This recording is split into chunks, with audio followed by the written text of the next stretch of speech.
Hello there. So you've heard whispers of how great a game Project Zomboid is. You've scampered on over to Steam and you've snatched up your very own copy. Now what? You ask yourself. Just how do I play this game without dying in the first 30 minutes? Well, saddle up. I'm here to walk you through what you should do in your first few days in Project Zomboid. I learned these the tough way so you don't have to. Let us begin. I know you've heard this countless times before, but play the tutorial.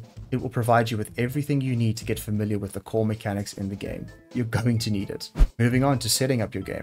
Sure, you can pick Survivor or Apocalypse and duke it out in a more realistic setting, but this is all about helping you take your training wheels off. The beauty of this game is that you can play however you want. For your first playthrough, I recommend picking a custom sandbox. Pick Rosewood as it is the best starting location. Because this is about getting your feet wet, we're going to change a few settings without making the game too easy. Set your start time to 5 AM, and I'll explain why in a bit. Set the XP multiplier to 2, set the zombie count to low.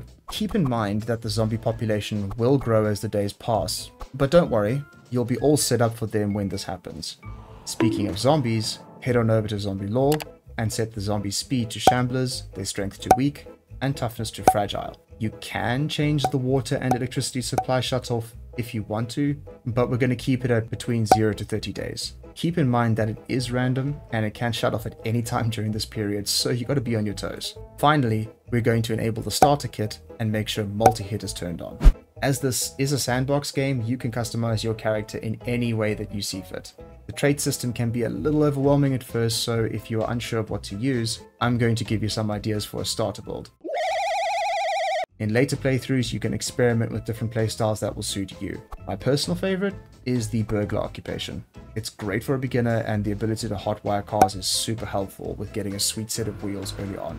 Here we have a bunch of positive and negative traits. The more positive traits you take, the more negatives you will need to take to balance them out. So let's start with the negatives. First, we'll take high thirst to set our point balance to 0. Don't stress about this, as water and drinks are abundant throughout the map. Great. Now that we're zeroed out, we can take the following negative traits: underweight, smoker, hearty appetite, prone to illness, short-sighted, weak stomach, and slow reader. I know this seems like a lot, but here's how we can counter them. Underweight can be solved by munching on snacks for a while, which will bring you back up to a normal level. Just be careful not to go above 80 kilos, otherwise you're leaning more towards being overweight. You can find your weight in the info tab in your character sheet. A lot of players love taking smoker. Luckily, cigarettes, lighters, and matches are easy to find around the world. Don't worry about prone to illness. The faster rate of zombification will still give you around a day to find a place to lock up your body if you get bit. Food poisoning really only happens when you eat spoiled or uncooked food, so make sure that you cook your food properly. Slow reader is not an issue, as you can speed up time in the top right of your screen. Short-sighted can be fixed by wearing glasses. On to the positive traits. If you've taken prone to illness, make sure you take outdoorsman. It will help with the illnesses that you're prone to when the winter sets in. Next, we take strong. Strong helps with shoving zombies, carrying more supplies, and extra knockback from melee weapons. Fast learner helps with leveling your skills, and dexterous helps with looting faster. From here, you can pick any trait which appeals to you, to even out the points. Yeah, boy. If you're unsure, some good recommendations are lucky, inconspicuous, and gymnast. If you're happy with these, feel free to launch the game. In my experience, stealth has helped a lot. If you're the kind of player who likes the sneaky approach like me, you can pair these positive traits with burglar instead.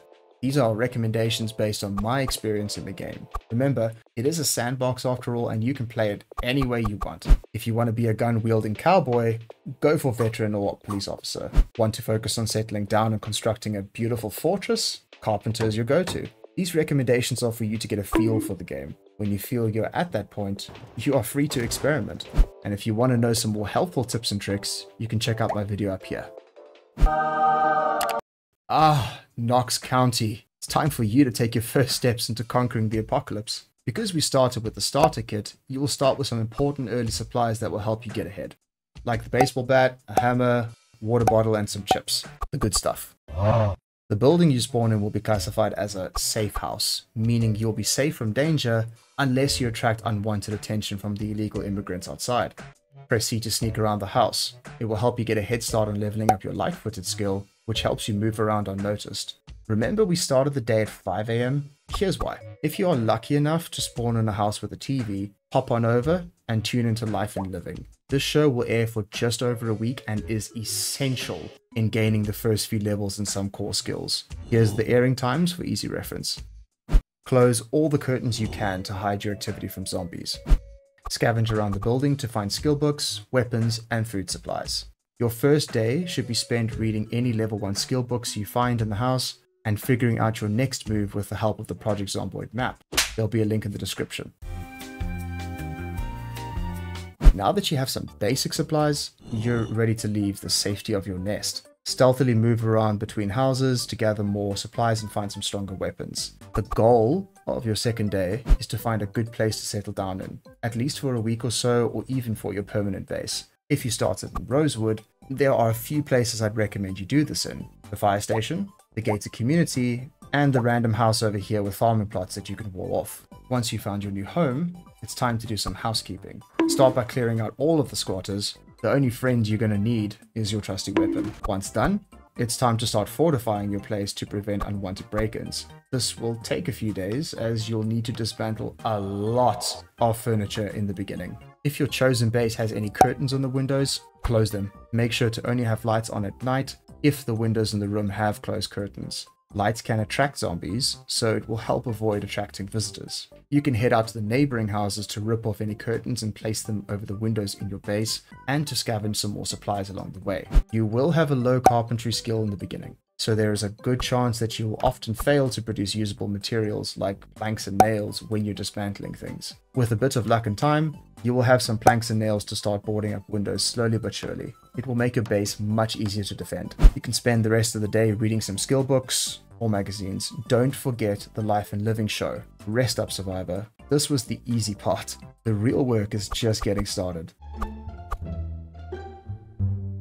Now that we have some sense of safety, we can start doing some supply runs for various things. Over time, you will need to gather food supplies, planks to build walls around your base and seal off entrances, medical supplies, and more. All the stuff you would actually need to survive a real apocalypse. You can gather these in any order that you need them. Hunt around for a vehicle to make hauling these supplies easier. Because we started with the burglar trait, we can hotwire cars easily with just a screwdriver. Best to look for a minivan or something with a large carrying capacity. If you're feeling zesty and you're bored of dismantling, here's a pro tip. There is a construction site in Rosewood that is filled with logs that can be sawn into planks. Just make sure that you have a vehicle to haul them back to your base. From here, my fledgling survivor, Knox County is yours for the taking. But remember this, overconfidence can get you killed easily, so take your time. Guns should be used as a last resort, or you'll have every zombie on you faster than you can say, oh shit, and you'll run out of ammo quickly in the beginning. Feel free to play how you want to. That's how this wonderful game was designed. I hope this guide helped you through your first few days. Let me know how your experience has gone or things that you are struggling with in the comments below. If you enjoyed the video, please leave a like and subscribe. It helps a lot. Good luck out there, survivor.